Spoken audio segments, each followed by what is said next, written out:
So Renaissance philosophy, that's the subject of today's lecture. What is Renaissance?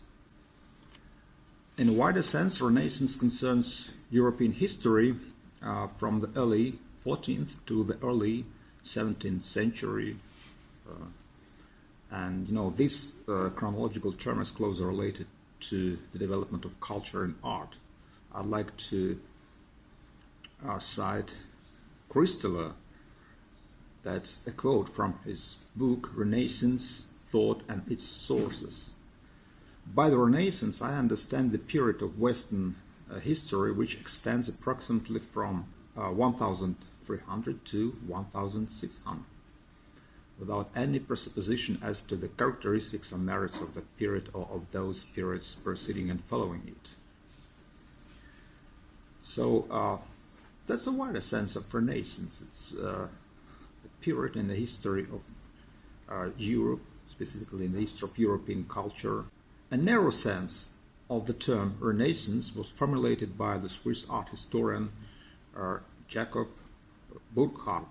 The term was used for the revival or rebirth of learning and liberal arts initiated in Italian culture. So what were the major features of this cultural phenomenon which is called Renaissance?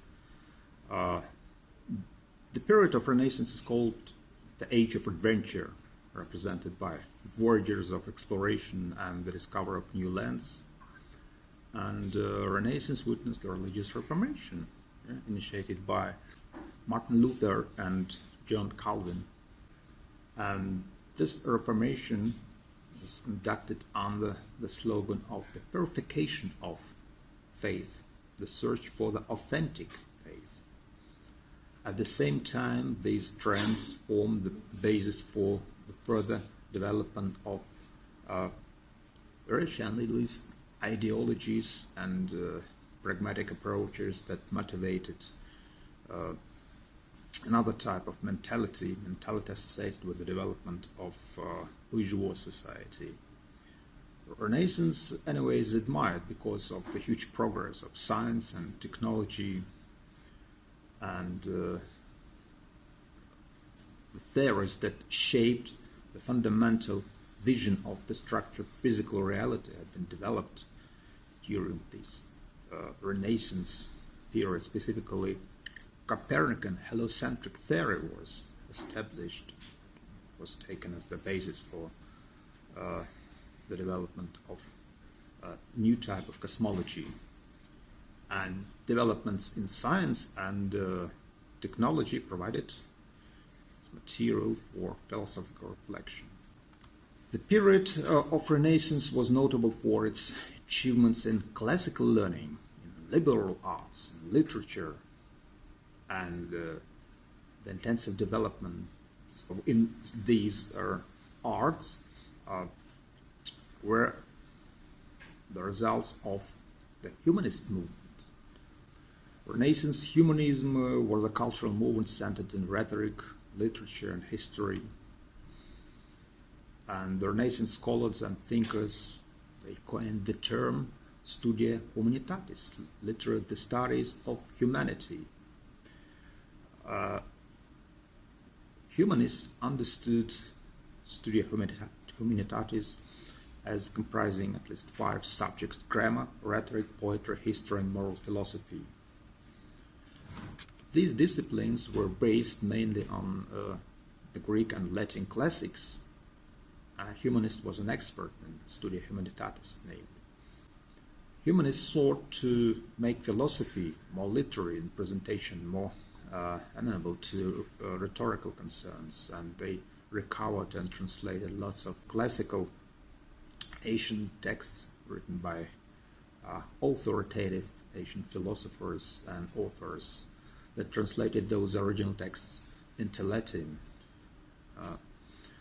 And the humanists contributed to the revival of the ideas of Platonism, Stoicism, Epicureanism, skepticism, and they tried to synthesize all those ideas, just to combine them in a kind of universal view of the world.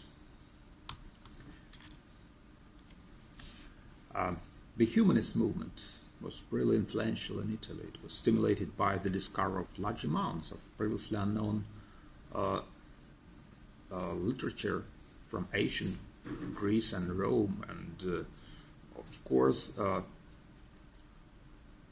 lots of schools of Renaissance philosophy were still under the influence of the classical Aristotelian tradition. This Aristotelian tradition was very influential in the Middle Ages. It formed the basis for the development of the concepts and arguments within the framework of scholastic thought. But the peculiar feature of the Renaissance thought is that it was largely influenced by Platonic tradition, the revival of Platonism. Platonism underwent a resurgence, especially in the Florence school directed by Marsilio Ficino, and Plato's complete works were translated into Latin for the very first time, due to the efforts undertaken by Marsilio Ficino. And as I told you, besides these influences, there were also the influences of such schools as Stoicism, Epicureanism, Skepticism, so all those schools, and specifically some of the ideas developed within the framework of those schools were very influential. At least Renaissance thinkers tried to adopt those ideas, to process them, to develop them and integrate them into their own doctrines. So the revival of different schools of ancient philosophy created different schools in the humanist movement and became the major components of Renaissance philosophy.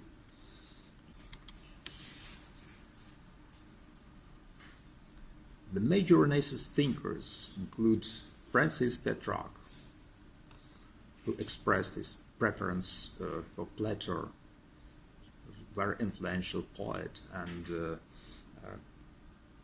he was the predecessor of humanist movement. Leonardo Bruni, an Italian humanist, he considered himself to be an Aristotelian, but he translated some Plato's dialects. These provided the further prerequisites for embracement of Platonic tradition. Marsilio Ficino, of course, he combined competence in Greek and humanist literary interests with the profession of philosophy. He was very influential. He was the leading figure in the Florentine Academy, Florentine Platonic Academy, and he contributed greatly to the translation of the original text of Plato. So such a combination allowed Ficino to make Platonism a powerful element in Renaissance philosophy. Pico della Mirandola, another very influential figure, he is known as the philosopher who introduced classical skepticism into Renaissance philosophical discourse. He is the author of several works. Among these works was a work which was entitled An Examination of the Emptiness of Pagan Learning. And he incorporated lots of pieces of texts borrowed from classical works of Sextus Empiricus into these treatises. Also, is the author of Speech on the Dignity of a Human. Other humanists, Cosmo Raimondi, Lorenzo Valla, they became the chief proponents of Epicureanism in the 15th century. So you see, Renaissance tradition is the all-embracing just philosophy. It is characterized by syncretic embracement of lots of ideas and schools.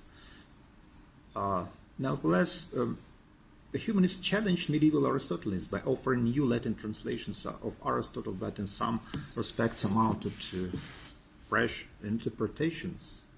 They also significantly enriched the Aristotelian corpus by translating the Poetics and the late ancient Greek commentators on Aristotle. For instance, Leonardo Bruni and Theodore Gaza consciously strove to replace in their translations the traditional terminology of medieval Aristotelianism. So Renaissance humanists looked upon the classical past as a model of their activity, and they restored man to the center of attention, and they channeled their efforts to the recovery of classical learning, particularly in the philosophy, especially in philosophy of Plato. And the revival of different schools of ancient philosophy created different schools in the humanist movement. The humanists concerned themselves with moral and political philosophies mainly. The philosophy of nature was also developed to a certain degree, but philosophy of nature was developed on the basis of some philosophical insights of Neoplatonism or Neoplatonism, and also some recent achievements in the sphere of natural sciences have been taken into account by the prominent thinkers of the Renaissance. So the major Renaissance thinkers include Nicholas of Cusa, Marsilio Ficino, Giordano Bruno, Piccadilly Mirandola, Lorenzo Valla, Erasmus, Thomas More, and Niccolo Machiavelli. I think that it would be correct and appropriate to start analyzing this Renaissance philosophical tradition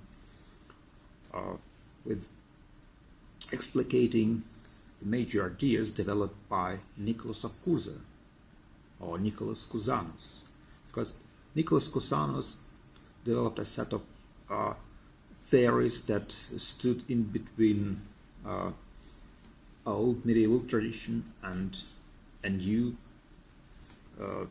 tradition which yielded Renaissance intellectual discourse and culture.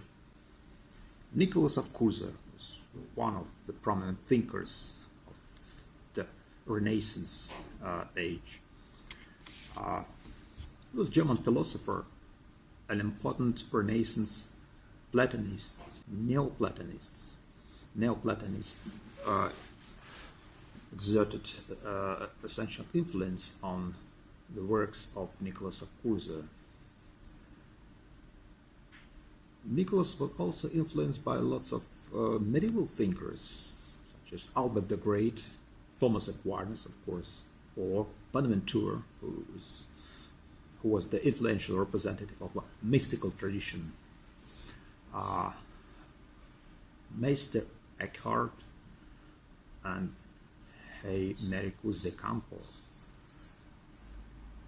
If we turn to the classical sources of Nicholas' thought, Nicholas' philosophy was also influenced by Aristotle, of course, Proclus, Pseudo-Dionysius, John Scotus Erigena, his pantheistic system. Nicholas of Cusa, in fact, developed an eclectic system of metaphysics which pointed in the direction of a transition between the Middle Ages and the Renaissance. That is why we treat his doctrines as standing in between old medieval thought and the newly emerging Renaissance intellectual tradition. First, I'd like to draw your attention to a rather specific concept which was introduced by Nicholas of Cusa, the concept of learned ignorance. Unlearned ignorance, the docta ignorantia. That is one of the most significant early works written by Nicholas of Cusa. So in this work, Nicholas of Cusa claims that the human mind needs to discover its necessary ignorance of what the divine being is like, an ignorance that results from the infinite ontological and cognitive disproportion between infinity itself, that is God, and the finite human or angelic knower. So he operated with such quasi-mathematical concepts, such as the concept of infinity. Then he introduced another concept of maximum, in order to grasp this transcendent reality of an absolute. Another very influential doctrine which was developed by Nicholas of Cusa, the doctrine which was absolutely metaphysical doctrine, the doctrine of coincidentia oppositorum in Deo, the coincidence of opposites in God. This doctrine is correlated with his doctrine of learned ignorance. Nicholas of Cusa claimed that all things coincide in God, in the sense that God as undifferentiated being, as the maximum of all actual and possible being, is beyond all opposition, beyond all determination. All differences and oppositions are united in their infinite measure, so that what would be logical contradictions for finite things coexist without contradiction in God. So God is maximum of being. Maximum is a typical geometrical term, and that is a peculiar feature of Renaissance mode of thinking, to combine philosophy with the concepts borrowed from other disciplines. And geometrical thinking was highly appreciated, because not only because of the influence of Pythagorean tradition and numerological cosmology, but also because of the very intentions of the Renaissance thinking to project the history, to foresee the creation and realization of some new values in history. So God is maximum of being. As the absolute maximum of being, God is the measure of all things. And then Nicholas of Cusa introduced a rather pantheistic thesis that God is identical to things in as much as is identical with their reality and essence. So in general, the measure of a thing must contain all the possible being of that sort of thing, and so it's infinite or unlimited in its being. So the world in its finitude is seen as the explication of God, as if God is unveiling to the world, and the creation was accounted for in terms of this explication of God. So that's how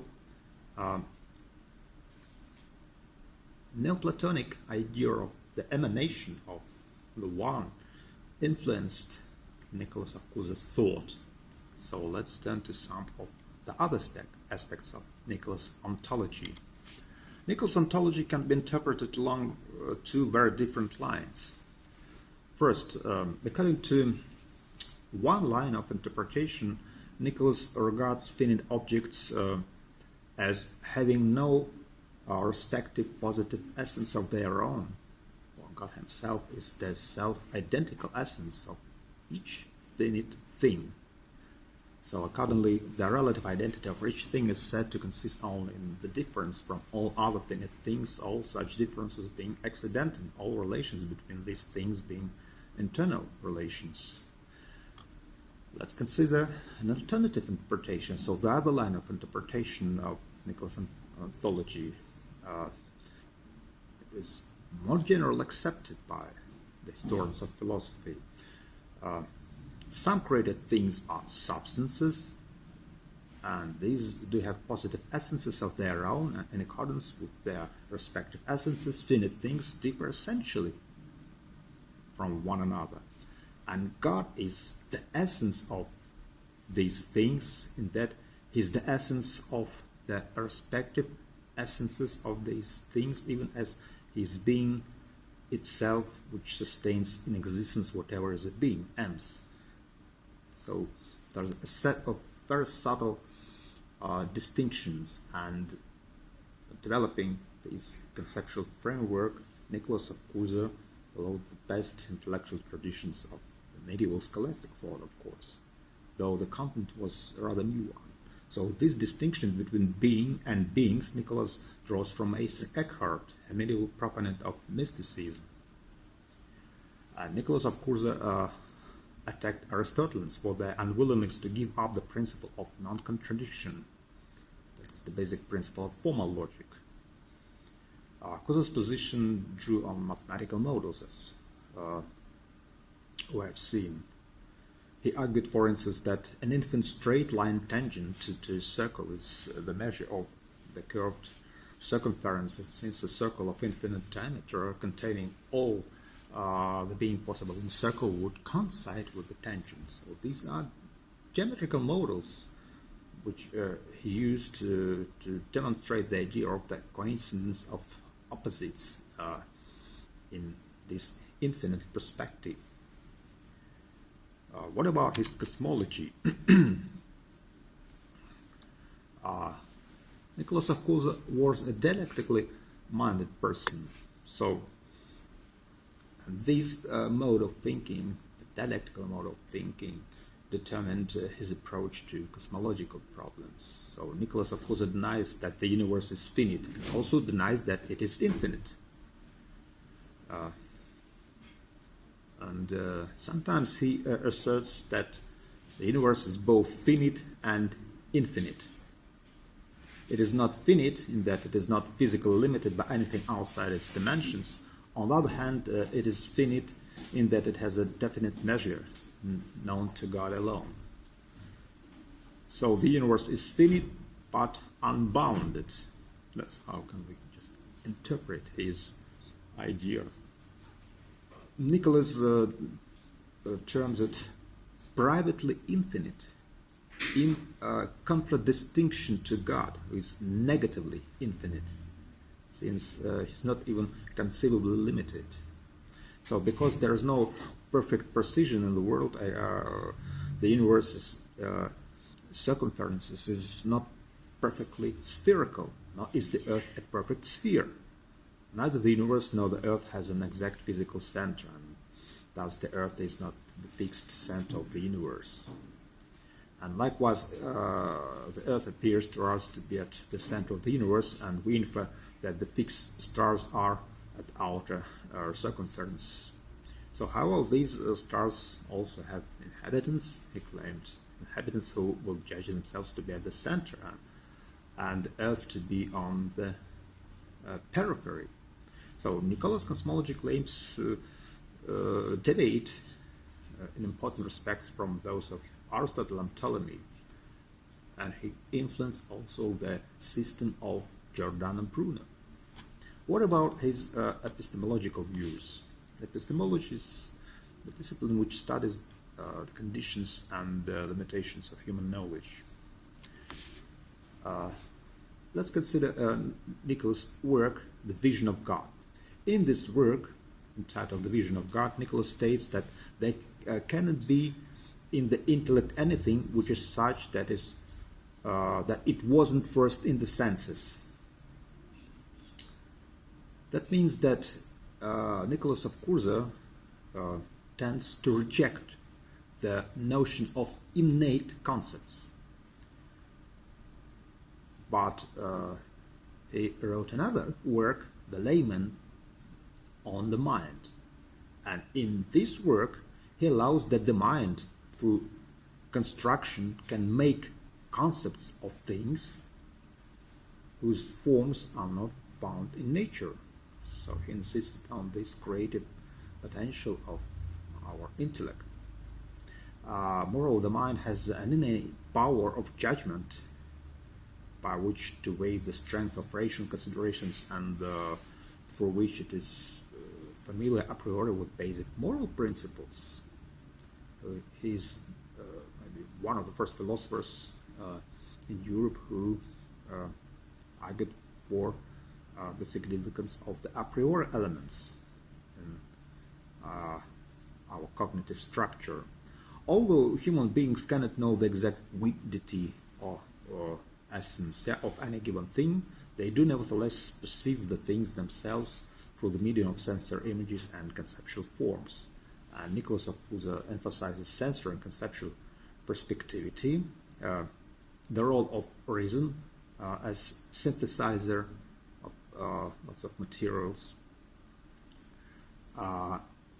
which we receive through the employment of our cognitive abilities, including the ability of sense perception and the conditioning operations of the intellectus. But of course, we shouldn't exaggerate his adherence to the idea of a priori knowledge. Nonetheless, he regarded, for instance, mathematical knowledge as a priori and certain, because mathematical entities are conceptual entities. These as entities were seen as being elicited from a known in precise way by our reason. Nicholas endorsed the doctrine that, for instance, conceptual numbers are images, as it were, of God's thought. And this idea goes back to the ideas of Aurelius Augustinus, I think.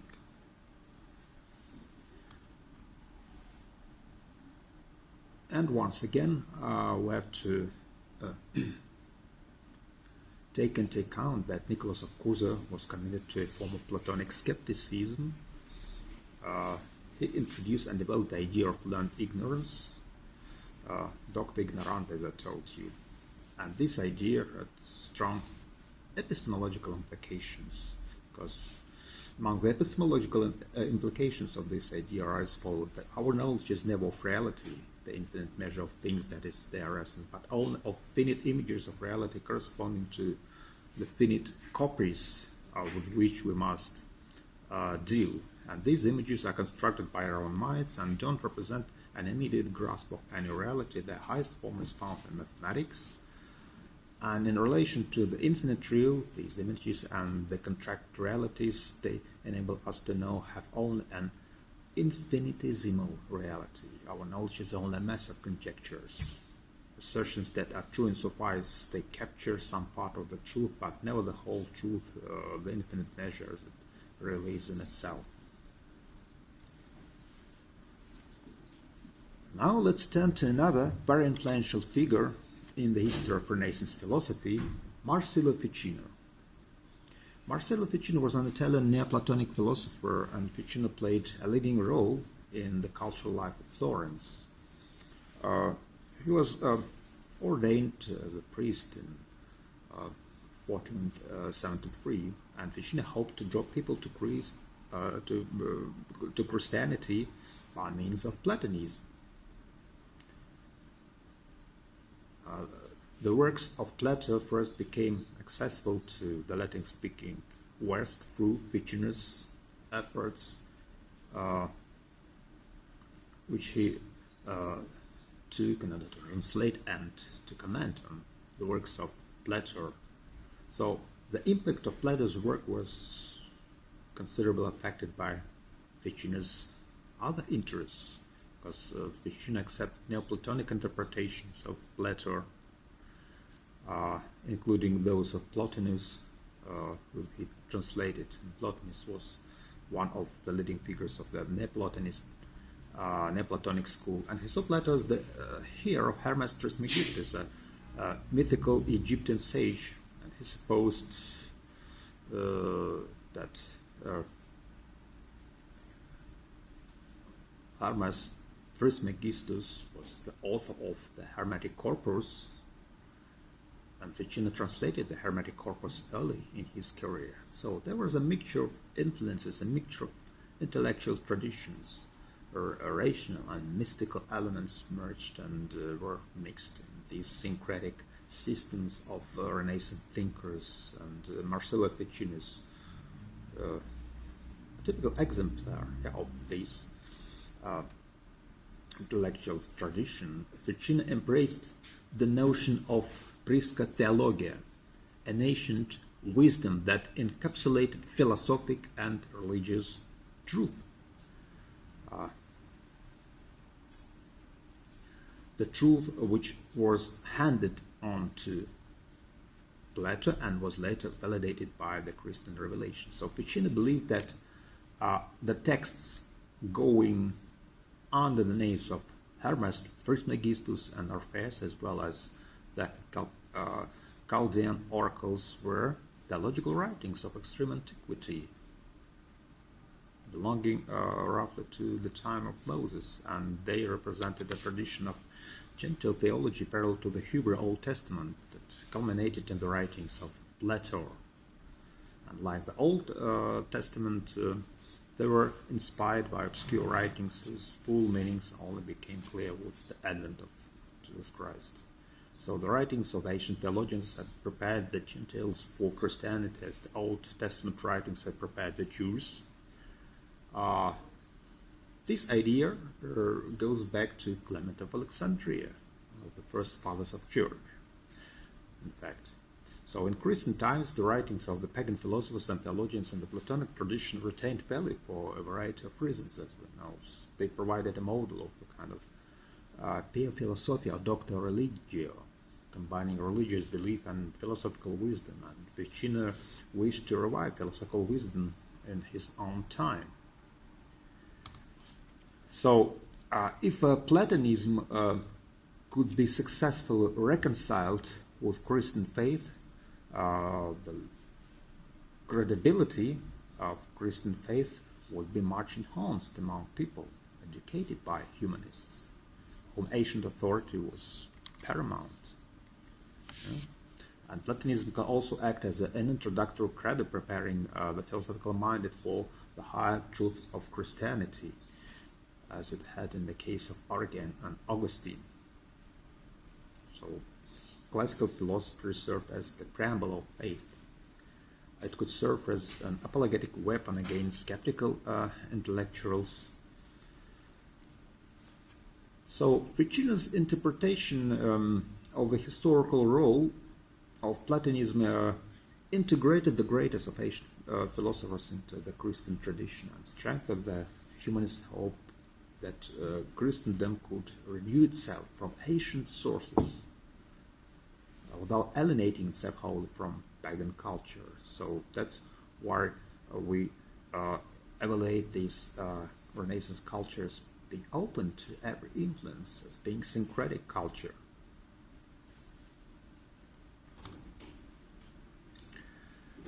Let's turn to some of the ideas developed by Marsilio Ficino on the basis of these Platonic influences. First, let's consider the idea of the immortality of soul.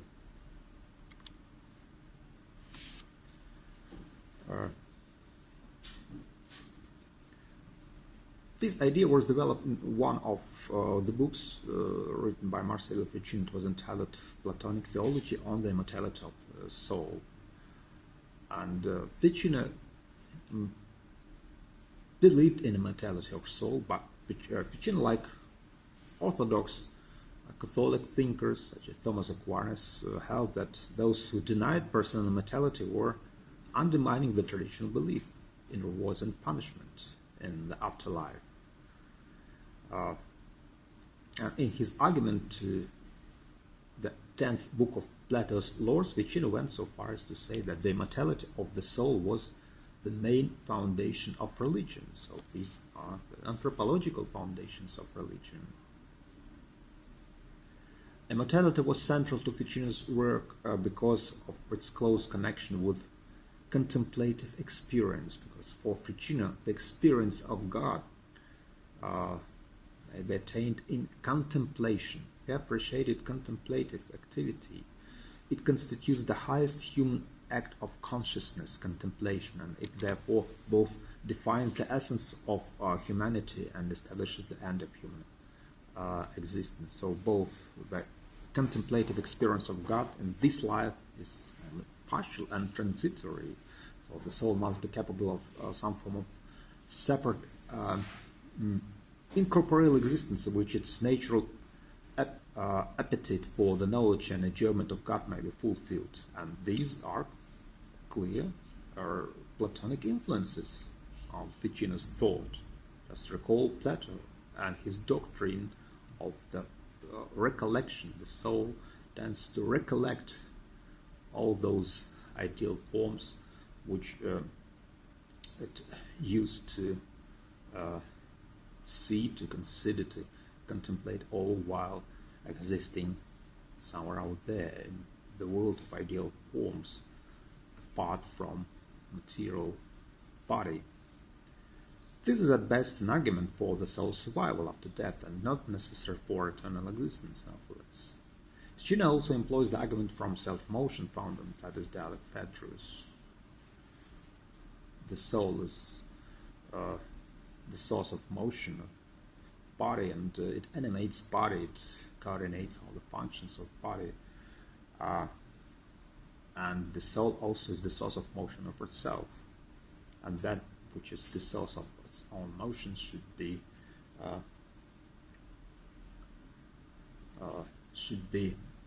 exist here, and should be immortal.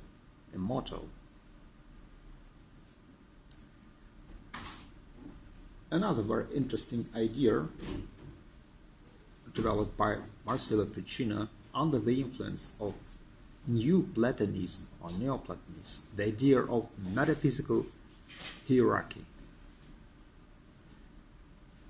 The immortal soul is also central to Ficino's philosophy in a broader metaphysical context. In his early book entitled Theologia Platonica, he introduced the view of the universe, which was based on the principle of an ontological hierarchy. So there was ontological hierarchy of 5 substances: God, angel, soul, quality, and matter. You know, this hierarchy was probably taken from Proclus, though the hypostasis of quality seems to be original with Ficino. And within the hierarchy, soul functions as the central link. What is above soul is eternal, immaterial, unchanging, intelligible. What is below it is temporal, material, mutable, and sensible. It is soul that binds the 2 spheres together and makes them a unity. So the unifying functions of soul mean that the soul is radically divided within itself. It contains within itself 2 separate and opposing impulses. The soul has a natural desire for God, which drives it to cut itself off from the body and empirical reality, to turn within and upwards to the source of its being, through rational activity, through the activity of contemplation. And in addition, Ficino posits another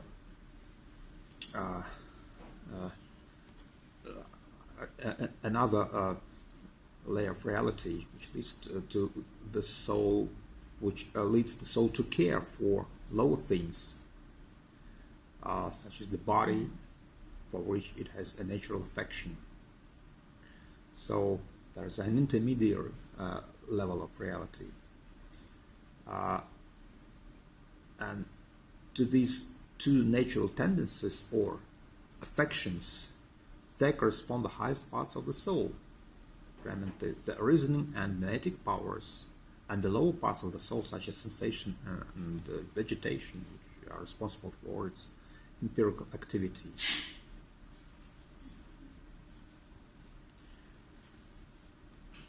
The most popular of Ficino's original works was 3 books on life, and this work contains the fullest Renaissance exposition of a theory of magic based mainly on Neoplatonic sources. And Ficino postulated a living cosmos in which the world soul is linked to the world body by spirit, and this relation is mirrored in man, whose spirit or astral body links his body and soul, and the resulting correspondence between microcosm and macrocosm allows both man's control of nature objects through magic and his ascent to knowledge of God. Other popular works were commentary on Plato's Symposium, which presents a theory of Platonic love, and his Platonic theology, in which he argues for the immortality of the soul, as I told you, in a rather specific way, which manifests the influences of Neoplatonism. What about this concept, Platonic love? Ficino's most influential work was his commentary on Plato's Symposium, known as De Amore, on love. So the De Amore was written in the form of literary dialogue. On love was translated into Italian, French, and German. So this work popularized the concept of Platonic love, a concept that became a popular poetical conceit in the later Renaissance. Even nowadays, we sometimes use this concept in order to identify certain features of our attitudes towards our romantic partners. Yeah? Ficino is usually credited as the inventor of the very concept of Platonic love, and the expression amor platonicus actually occurs in one of his letters. And Ficino's account of love, however, is closely based on Platonism, Neoplatonic insights. The concepts combines a Platonian reading of love with the will of St. Augustine, the charity of St. Paul, and ideas on friendship found in Aristotle, the philosophy of Stoics, and even in Cicero's writings. And Ficino interprets our experience of love in terms of the spiritual dynamic of the Neoplatonic cosmos. A true experience of love awakens one to the natural desire of the soul for union with God. Such an awakening may begin with a sensual element, but there's a preparation for genuine love, which is the love of God.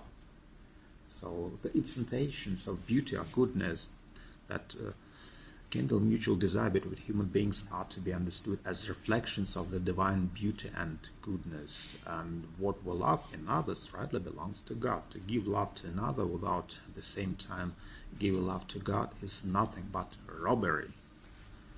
And yet the true basis of active love is a conscious striving of souls together towards God in contemplative experience. So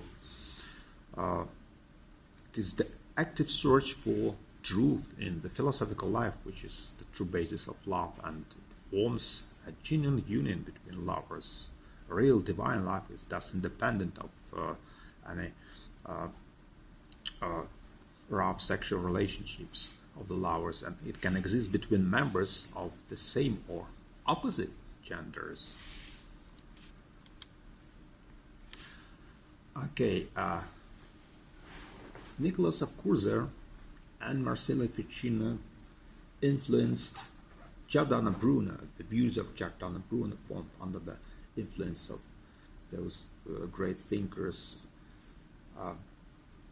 Giordano Bruno was a typical representative of Renaissance thought. He was an Italian Renaissance philosopher, born at Nola. Besides his colleagues, besides his predecessors such as Nicholas of Cursor,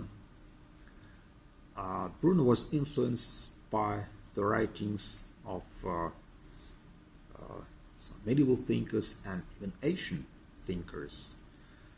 Historians of philosophy claim that Bruno was greatly influenced by Hermetic writings. Hermetic corpus was a body of writings attributed to the mythical Egyptian sage Hermes Trismegistus, and Bruno called for a return to the magical religion of the Egyptians. And Bruno was also strongly influenced by Armand Lul. He was influenced by Nicholas of Cursor, Ficino, Agrippa, von Nettesheim, and Early 16th century author of an influential treatise on magic. So Bruno believed that one could so imprint images of the universe on the mind as to achieve special knowledge of divine realities and the magic powers associated with such knowledge. And Bruno emphasized the importance of the imagination as a cognitive power, since it brings us into contact with the divine.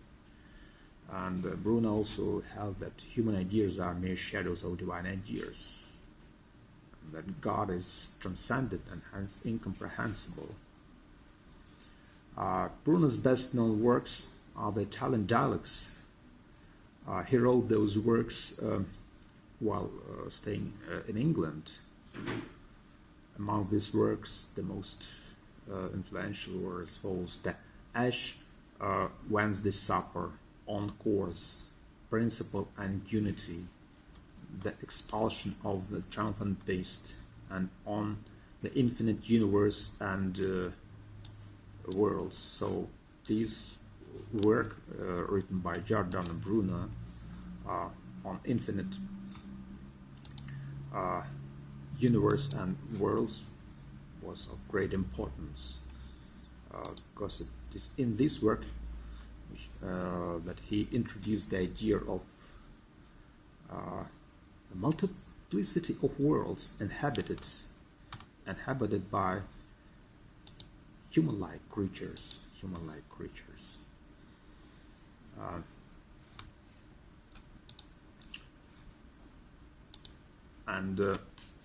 Bruno developed a version of pantheism that he combined with Greek atomism. The universe is just like a living being. That is infinitely extended unity containing innumerable worlds, each of which is like a great animal with a life of its own. The unity of matter is provided by universal form or the world's soul, and that was a kind of pantheism which became attractive to later German idealists such as Schelling. However, Bruno never identified the world soul with God. God is separate from matter and form. And Bruno combined a speculative philosophy of nature with the recommendation of new naturalistic ethics. So Bruno supported Copernicus in the Ash Wednesday Supper, and this was related to his belief that a living earth must move, and he specifically rejected an appeal to mere mathematics to prove cosmological hypotheses. Though, of course, he was influenced by Nicholas of Cusa, but nonetheless, he rejected the strategy of employing purely formal mathematical concepts when trying to argue for the existence of God. And in later work, he described the monad as living version of the democratical atom. You know, in 1582, Bruno was arrested by the Venetian Inquisition, and in 1583 he was handed over to the Roman Inquisition, and he was burnt to death as a heretic, because his idea of the world as infinitely extended unity containing innumerable worlds was absolutely incompatible with the dogmatic formulas of Orthodox Catholic Christian religion. He has been regarded as a martyr, and his philosophy of nature exerted influence on 17th century cosmology and metaphysics. Let's turn to another very influential Renaissance humanist, Giovanni Pico della Mirandola. Giovanni Pico della Mirandola was an Italian philosopher and the prominent humanist of the 15th century. Pico della Mirandola wrote a series of 900 theses, and he hoped that these theses would be disputed publicly in Rome, and 13 of these were criticized by the papal commission, and not because they were not compatible with orthodox principles, the principles of Catholic orthodoxy. When Pico della Mirandola defended himself in his apology, the Pope condemned all 900 theses, and he fled to France, but was briefly imprisoned there in 1488. On his release, he returned to Florence and devoted himself to private study, and he hoped to write a concord of Plato and Aristotle, but the only part he was able to complete was on being and the one. his doctrine can be characterized as belonging to a syncretist type. In his work on being and the one, he uses Aquinas and Christianity to reconcile Plato's and Aristotle's views about God's being and unity. But in fact, he made it clear that the truth of Christianity has priority over the ancient wisdom found in the Hermetic corpus and in the Kabbalah.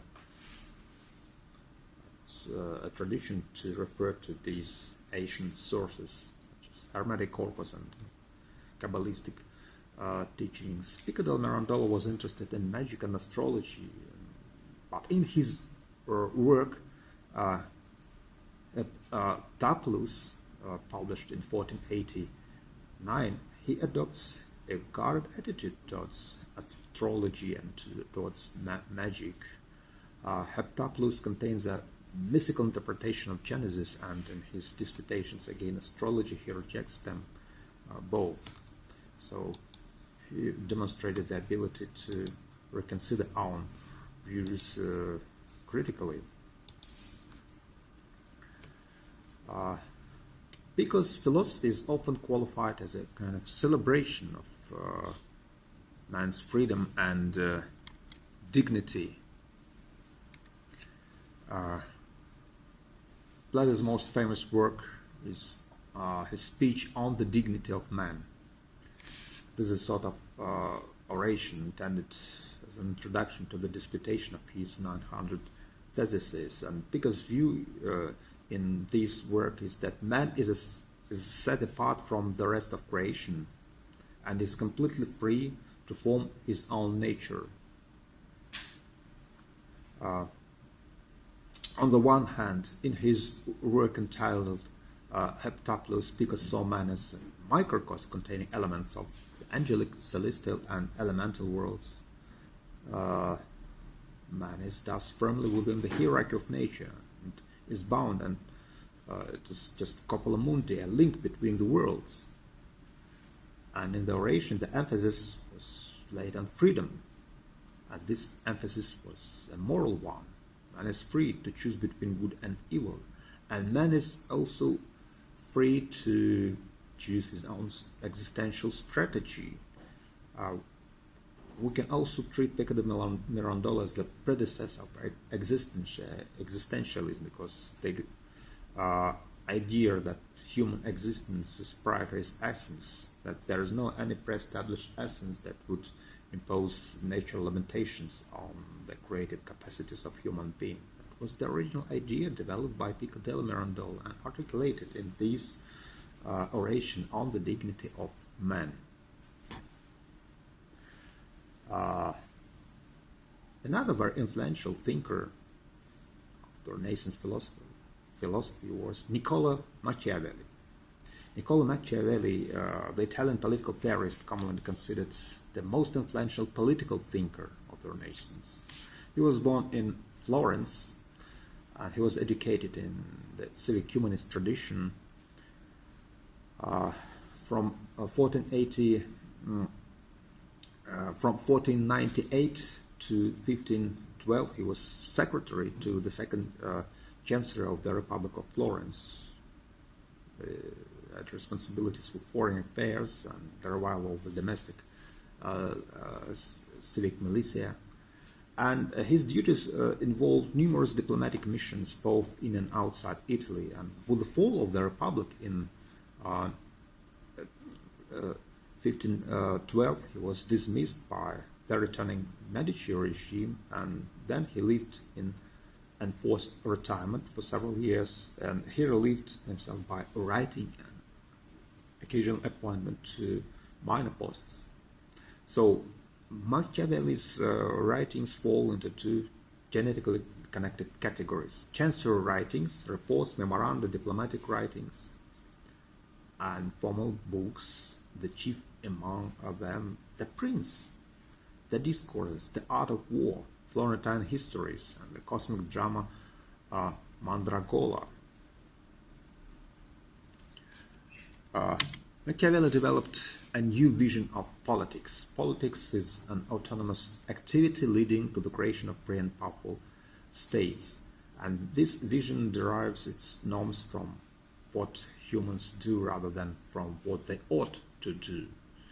So he's the founder of the instrumental rationality.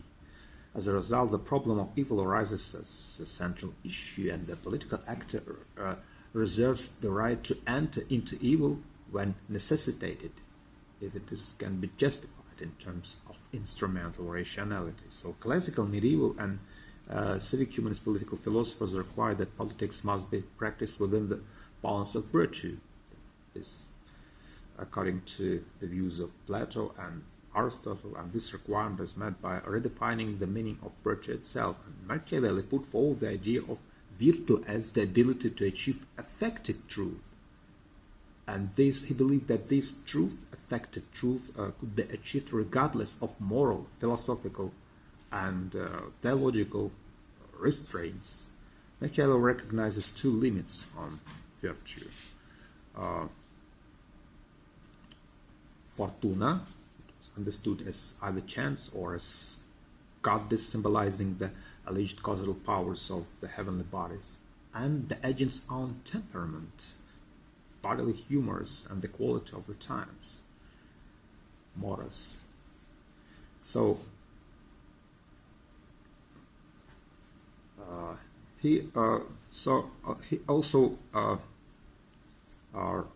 developed some ideas on astrological cosmology and anthropology and cyclical theory of history.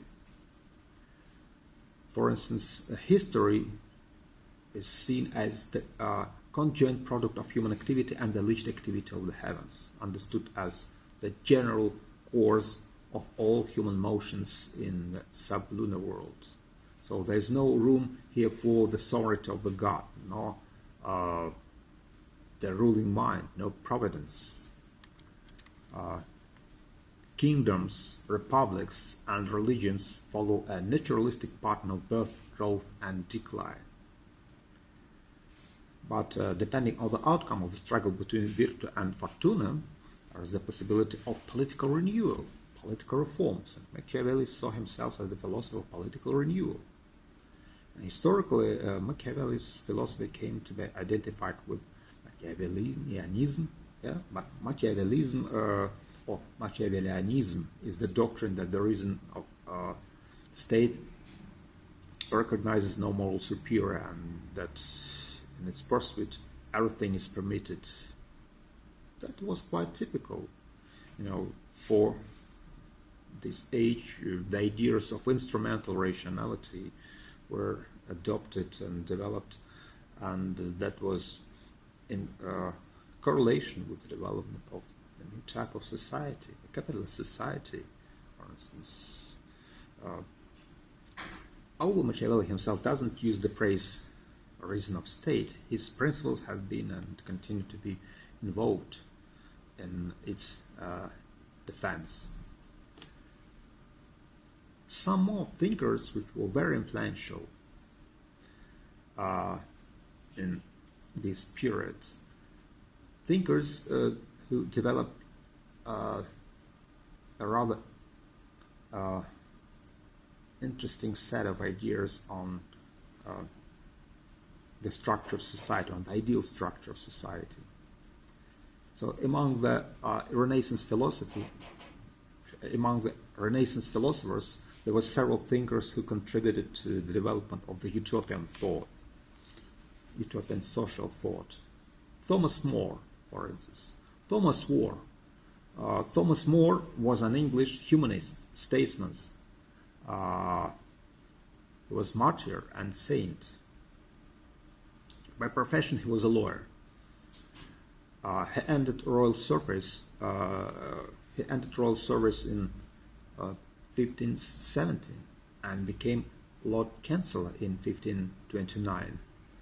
And after refusing to swear to the Act of Supremacy, who named Henry VIII the head of the English Church, More was beheaded as a traitor and More's only philosophical work is Utopia. It was published in Latin in 1516.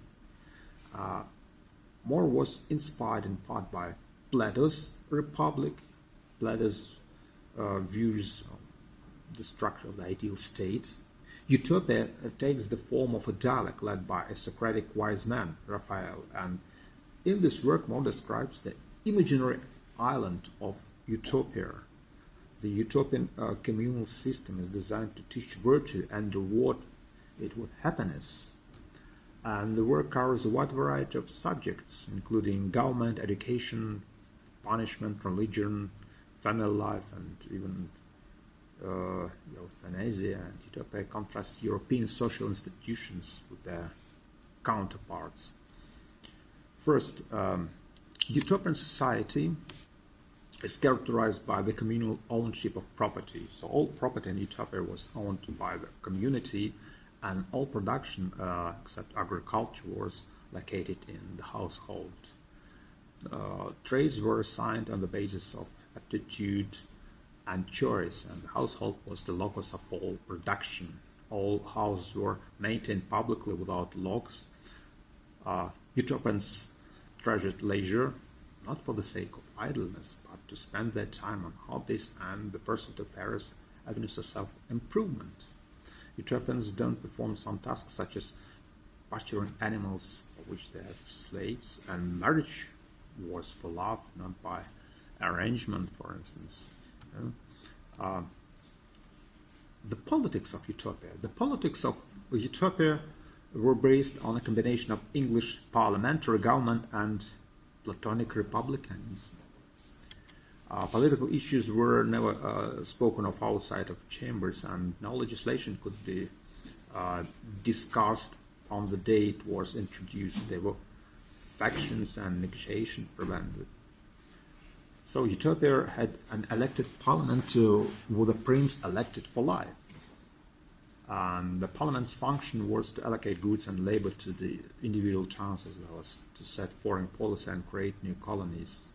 And the parliament didn't pass laws because society lacking private property didn't need them. That's an extraordinary idea. Teachers, priests, and rulers were chosen from the intellectual class. Commerce was important for acquiring iron and precious metals, and Utopians fought wars for only three reasons: to defend their territory, to defend the territory of an ally, and to liberate oppressed people. So they sign no treaties with their allies, but are capable of devoutness when fighting wars.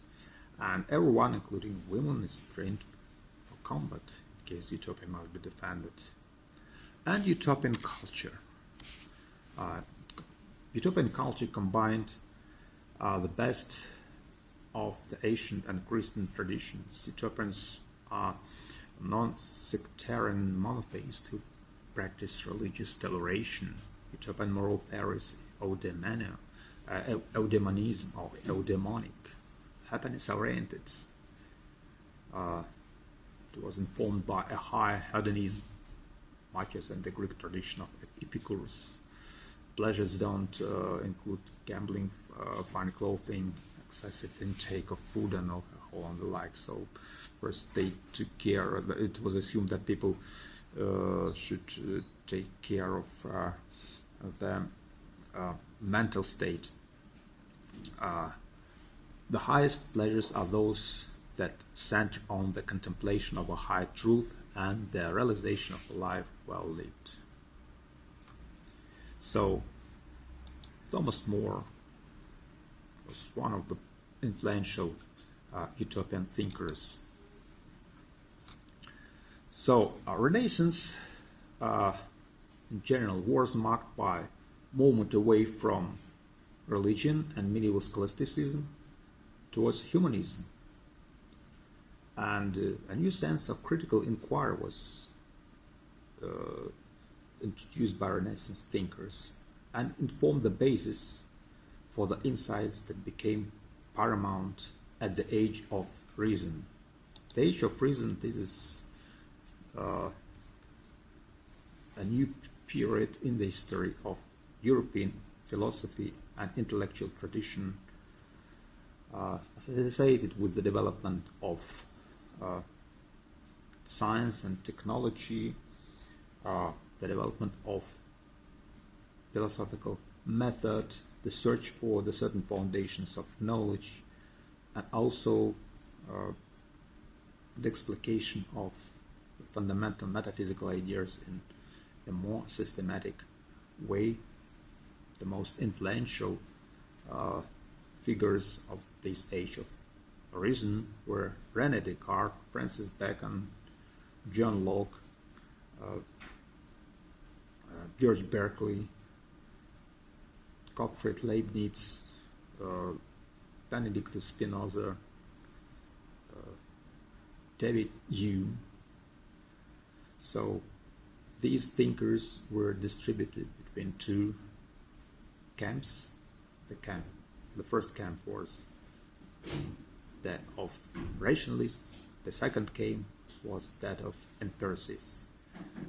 Nevertheless, they were really interested in the development, the methodological knowledge that would enable humanity to use knowledge as their source of active, productive activity, and to make the reality more intelligible on the basis of some new metaphysical insights which were introduced and developed by both rationalists and empiricists. How much time is left? 7 minutes. 7 minutes. Okay. So a few words about this age of reason. As I told you, this age of reason is characterized by the intensive growth in the field of science, technology, and philosophy as well. Philosophy intended to work out the strategies of making certain of what is real. That's just providing some foundations for the development of natural sciences, because the assumptions about what is real, they underline scientific theories.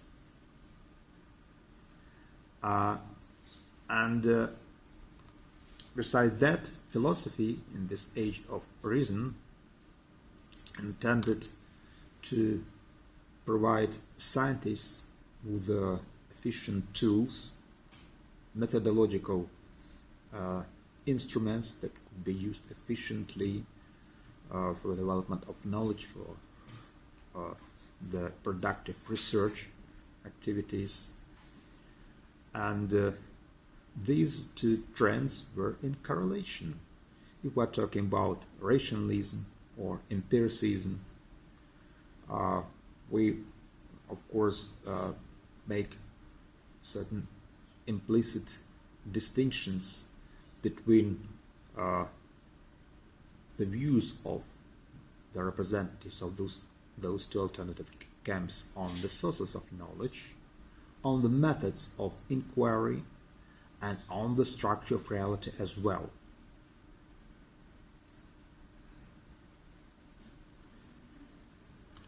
René Descartes, for instance, searched for the certain foundations of knowledge. He argued for the prominent role of deductive reasoning, and he created a rather specific version of rationalist metaphysics, which was based on the idea of metaphysical dualism, mind-body dualism. And the overall reality is split into two substantial distinct kinds of things, res cogito and res extensa. So his views correlated with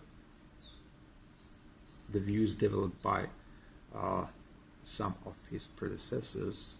Nevertheless, he was the founder of this modern intellectual tradition, because he was the first to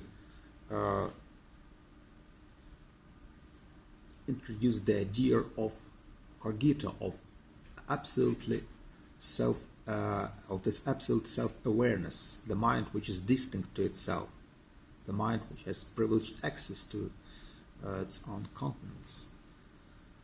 And René Descartes was the first to establish the primacy of the idea of certainty as the standard against which all the results of our scientific inquiries should be tested. The followers of Descartes, for instance Baruch Spinoza, they transformed his dualist metaphysics. Baruch Spinoza, for instance, introduced the idea of substance. He tried to overcome mind-body dualism. He developed a set of rather interesting views on the reality as consisting of the modes and attributes of a single underlying substance, and he related these substance monism to some ethical insights.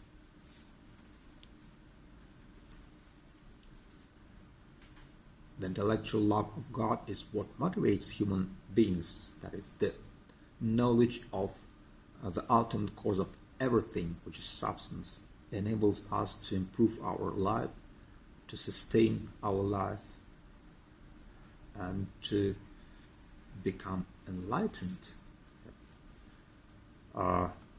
Gottfried Wilhelm Leibniz, another representative of this modern age tradition, contributed greatly just to the development of metaphysical system, which is now qualified as substance pluralism. He introduced the idea of monads, and he also revived and reinvented some terms developed by Aristotle, the idea of actuality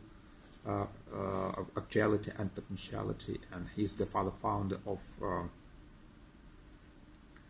the idea of possible worlds. Now the semantic of possible worlds is widely used in contemporary philosophy.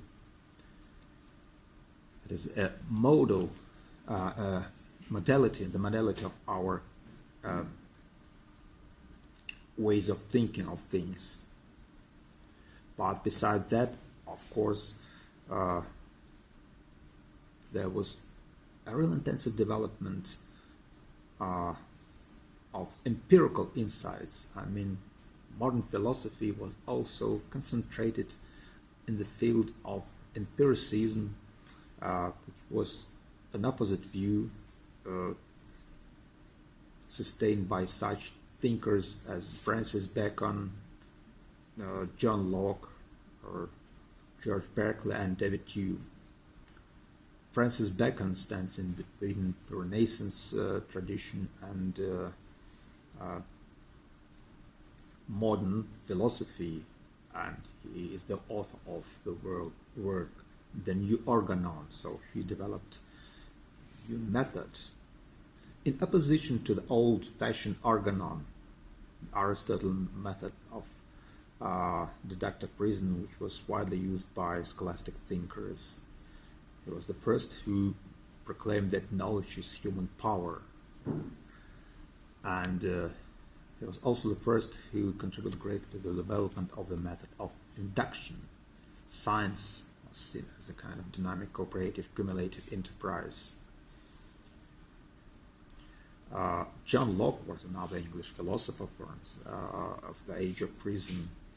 He developed a very interesting system of epistemology, and he combined even the ideas of René Descartes with some of the basic assumptions and insight of the empiricists.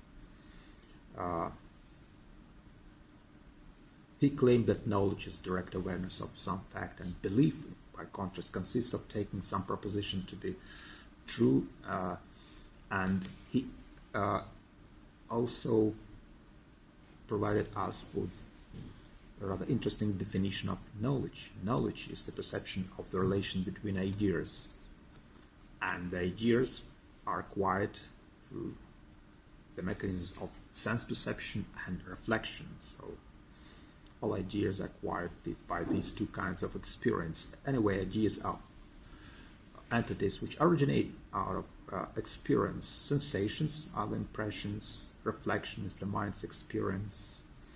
And then he classified ideas into different quality, into different categories, and he described the overall geography of human mind. Also, he contributed to the development of metaphysics because, for instance, he introduced the idea of the distinction between two kinds of properties, primary properties or primary qualities of things, the real inner natures, such as extension, solidity, and secondary qualities of things, such as color, sound, smell. So our knowledge of material substance depends heavily on the secondary qualities. And later on, Bishop George Berkeley reduced primary qualities to the secondary qualities.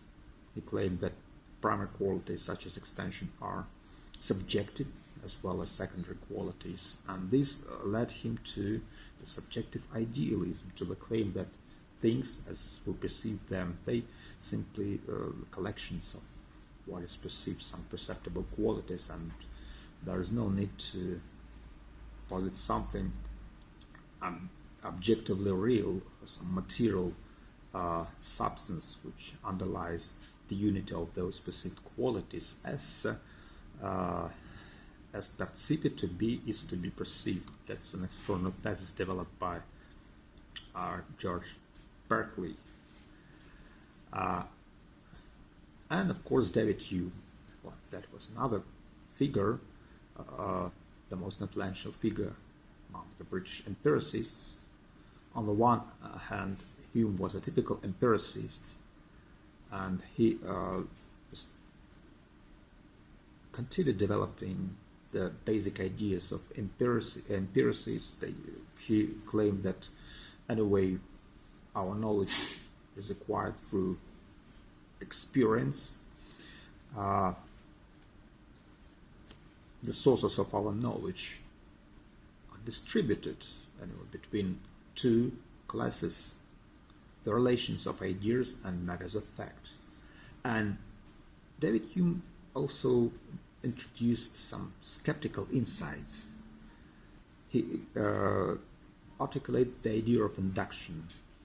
He claimed that it is impossible to reveal the causal relations between events on the basis of inductive reasoning, because our inductive reasoning is based on some premises. Among these premises is such premises as the principle of the uniformity of nature, which cannot be justified. It cannot be justified in terms of the relations of ideas, but it also cannot be justified on the basis of our experience, because if we take this route of justifying this principle, we are likely to be involved in a kind of circular reasoning, which is vicious. And it was Immanuel Kant, the father-founder of German classical philosophy, who tried to reconcile these opposite trends of thought represented by empiricism and rationalism. Next lecture will be dedicated to these schools, the schools of modern age philosophy.